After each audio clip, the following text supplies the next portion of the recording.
Hello. Today we're going to read The Wolf's Chicken Stew. So chicken stew is a kind of food. It's kind of like soup. And so we see here there's a wolf and he's wearing a chef's hat.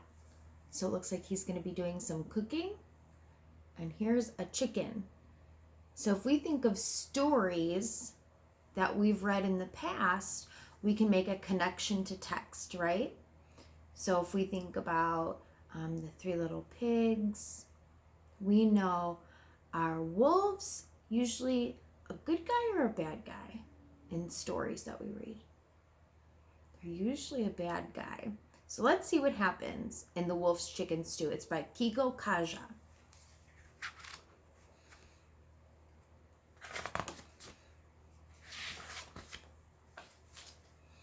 There once lived a wolf who loved to eat more than anything else in the world.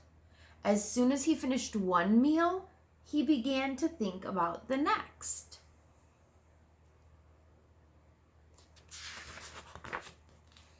One day, the wolf got a terrible craving for chicken stew. All day long, he walked across the forest in search of a delicious chicken. Finally, he spotted one.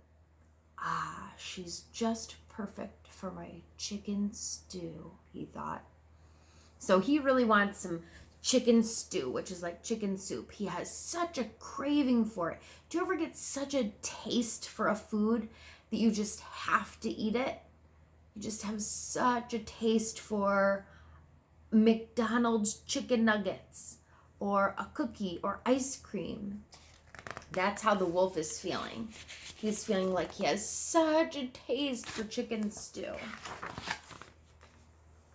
The wolf crept closer, but just as he was about to grab his prey, he had another idea. So he didn't grab her. He let her go. If there were just some way to fatten this bird a little bit more, he thought, there would be all the more stew for me. So he wants to make the chicken fatter. Think about that. Why did he say he wants to make the chicken fatter? So the wolf ran home to his kitchen and he started to cook. Isn't that silly? Seeing an animal dressed like a chef and cooking? First, he made 100 scrumptious pancakes. Then, late at night, he left them on the chicken's porch. Eat well, my pretty chicken, he cried. Get nice and fat for my stew. So there he is, 100 pancakes. Do you think you could eat 100 pancakes? That's too many. I could not eat 100 pancakes. The next night, he brought 100 scrumptious donuts. Eat well, my pretty chicken, he cried. Get nice and fat for my stew. So now, let's think. He's brought 100 pancakes and 100 donuts, right? Let's see if he's done bringing food or if he's going to bring more food. More food? And on the next night, he brought a scrumptious cake weighing 100 pounds. It was so heavy. Oh, he had such a hard time carrying it because it was so heavy. Eat well, my pretty chicken, he cried. Get nice and fat for my stew. So let's review. 100 pancakes, 100 donuts, and did he bring 100 cakes? He didn't bring 100 cakes. He brought one cake that weighed 100 pounds. At last, all was ready. This was the night he had been waiting for. He put a big stew pot on the fire and set out joyfully to find his dinner. So there he goes.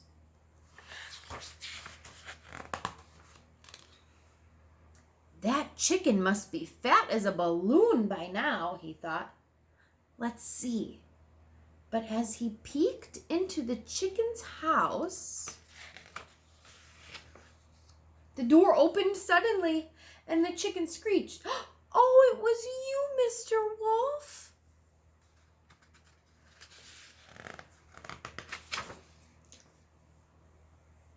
What are we seeing in the chicken's house?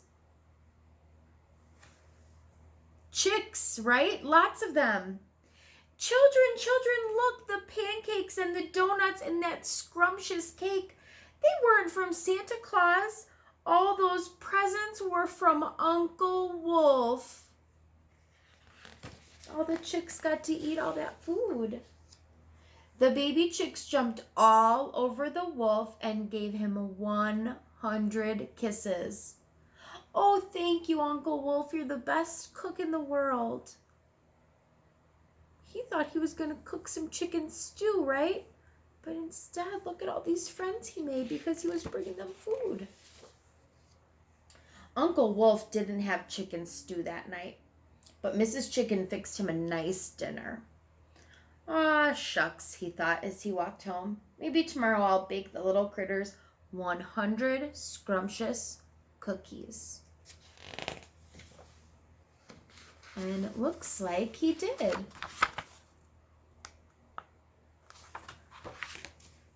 So at the beginning of the story, we had a wolf who wanted to make chicken stew. He was going to fatten up the chicken for his chicken stew. In the middle of the story, we had the wolf who brought 100 pancakes, 100 donuts, and a cake that weighed 100 pounds.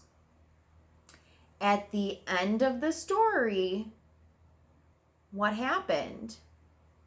Did he eat his chicken stew? He didn't eat his chicken stew. Instead, he made friends with the chicken and all of her baby chicks. Okay, so that was the beginning, the middle, and the surprise ending, right?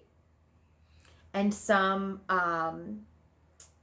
at the end, he also made 100 cookies for them, right? They didn't tell us with their words, but we saw it with the picture. And we can make the connection to text knowing that normally the bad guy is the wolf, right? In Three Little Pigs and in the Gingerbread Man, it's usually they're the bad guy. But what did it turn out to be in this story? He turned out to be a pretty good guy, right? All right, I'll see you later. I hope you enjoyed the story.